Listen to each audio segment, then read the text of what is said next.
నేను ఒక making glimpse వచ్చింది. అది వచ్చిన కాడ నుంచి ఒక డిస్కషన్ పాయింట్ అనమాట. ఆ మేకింగ్ గ్లిమ్స్‌లో ఆఫ్‌కోర్స్ ఎవరిదని చెప్పలేదు కదా! నాని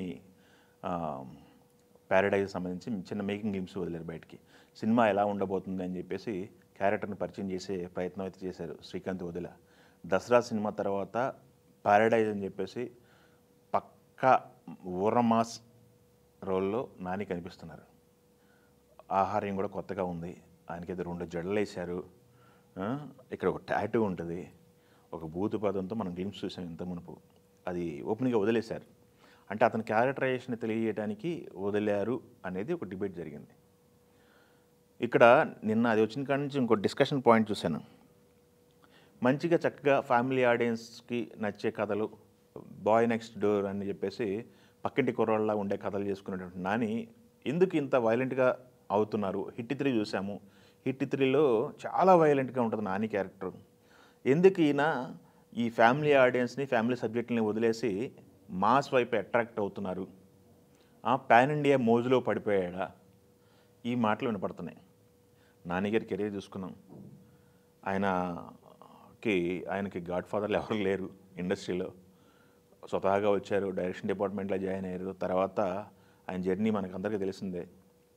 ఆయన చేసుకుంటూ వస్తున్నటువంటి సినిమాలు ఒక పుష్కర కాలం అయిపోయింది ఆయన ఇండస్ట్రీకి వచ్చి. Next level. ఇప్పుడు ఆయన ఒక తెలుగు హీరోగా ఉన్నారు. Next level. ఇప్పుడంతా మార్కెట్కి వెళ్ళాలనేవి లేవు, భాషా భేదాలు లేవు, అంతా కూడా ఇండియన్ సినిమా అయిపోయింది. ఈ తరుణంలో పాన్ ఇండియా లెవెల్లో ఆయన కూడా ట్రై చేయటంలో తప్పేంటి? చేయకూడదా? ఇప్పుడు థియేటర్ దగ్గర ఫార్ములా ఏం నడుస్తుంది? పక్కా మాస్ సినిమా, హీరో ఎలివేషన్ ఉన్నటువంటి సినిమాలు, యాక్షన్ సినిమాలు నడుస్తున్నాయి. లేదా డిఫరెంట్గా వస్తున్నటువంటి చిన్న చిన్న సబ్జెక్టులు నడుస్తున్నాయి. మిడిల్లో ఉన్నటువంటి హీరోలు ఎటో అడ్జస్ట్ అవ్వాల్సిన పరిస్థితి. ఎటు అడ్జస్ట్ అవ్వాలి? దిగొచ్చి తక్కువ బడ్జెట్లో సినిమాలు చేసుకోవాలా? మిడిల్ బడ్జెట్ సినిమాల్లో వర్కౌట్ అవ్వట్లేదు కాబట్టి ఇప్పుడు దిగొచ్చి తక్కువ బడ్జెట్లో సినిమాలు చేసుకోవాలా? లేకపోతే ఆయన రేంజ్ని, మార్కెట్ని పెంచుకొని హై బడ్జెట్ సినిమాలు చేసుకోవాలా? ఇది డిస్కషన్ పాయింట్ అనమాట. నేను సోషల్ మీడియాలో అబ్జర్వ్ చేసిన అవి మీకు చెప్తున్నాను. కొంతమంది కంపేర్ చేస్తున్నారు. నాని పర్సనాలిటీ యాక్షన్ హీరోగా సెట్ అవుతారా?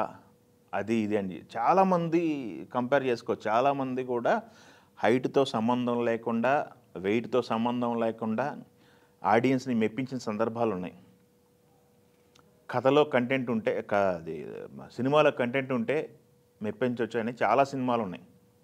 మనం ఇంకా దాంట్లో ఉండిపోయాము. విలన్ అంటే ఒక 6.5 అడుగులు ఉండాలి, ఈ అడ్డలుంగి ఏదైనా మచ్చ ఘాట్లు ఉండిపోయారా అనే డౌట్ వస్తుంది చాలామందికి.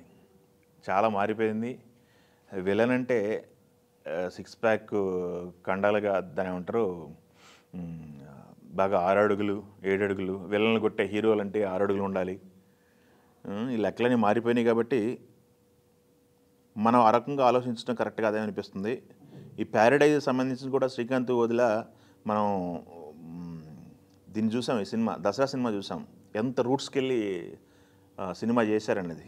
అది దాదాపు 100 కోట్లు కలెక్ట్ చేసింది సినిమా. ప్యారడైజ్ కూడా పాన్ ఇండియా లెవెల్లో గట్టిగా ప్లాన్ చేస్తున్నారు. శ్రీకాంత్ వదిల గారు మెగాస్టార్ చిరంజీవి గారిని ఒప్పించి సినిమా ప్రాజెక్ట్ పట్టాల మీదకి ఎక్కించారంటే విషయం అంత తక్కువ అంచనా వేయలేని డైరెక్టర్ అని మనం చెప్పుకోవాలి. వీరిద్దరి కాంబినేషన్లో మనం దసరా, మనం హిట్ 3 కూడా చూసాము. హిట్ 3 మిక్స్డ్ టాక్ వస్తేనే 100 కోట్లు వచ్చినాయి సినిమాకి, మిక్స్డ్ టాక్తో. అదే హిట్ 3కి హిట్ టాక్ పడితే కలెక్షన్స్ ఏ రేంజ్లో ఉండేయో మనకు అర్థమవుతుంది. సో ఈ డిస్కషన్ పాయింట్లు మొత్తం కూడా సోషల్ మీడియాలో నడుస్తూ ఉన్నాయి. ఈ సినిమాకి సంబంధించి మార్చి 26 నెక్స్ట్ 2026 మార్చి 26న సినిమా బయటికి రాబోతుంది. ఫిల్మ్ సిటీలో జైల్ సెట్లో ఈ సీక్వెన్స్ సంబంధించినటువంటి షూటింగ్ జరిగింది 15 రోజులు. దాంట్లోనే మనం నిన్న రిలీజ్ చేసినటువంటి మేకింగ్ వీడియోలోనే చూసాము. అందరూ దాదాపు 100-200 మంది పైన ఉన్నటువంటి ఖైదీలంతా కూడా కత్తులు తీసుకొని వస్తే నింపాదిగా హీరో చైర్లో కూర్చుంటాడు. ఆ షాట్లు ఉన్నాయి. దాంతోపాటు ఇంకొక డైలాగ్ ఉంది. ఆడి జడల జోలికొస్తే వాడికి సుర్రుమంటుందని చెప్పేసి. మరి ఆ జడలేంటి? ఆ క్యారెక్టరైజేషన్ ఏంటి? ఎందుకలా పెరిగాడు? హ్మ్. అలాంటి క్యారెక్టరైజేషన్‌ను జనాలు ఎలా తీసుకుంటారనేది మనం మార్చ్‌లో చూడాల్సిన సందర్భం అనమాట. గ్లింప్స్ అయితే ఇంప్రెసివ్‌గా ఉంది. ఫస్ట్ లుక్ అయితే ఒక డిస్కషన్ పాయింట్ అయింది.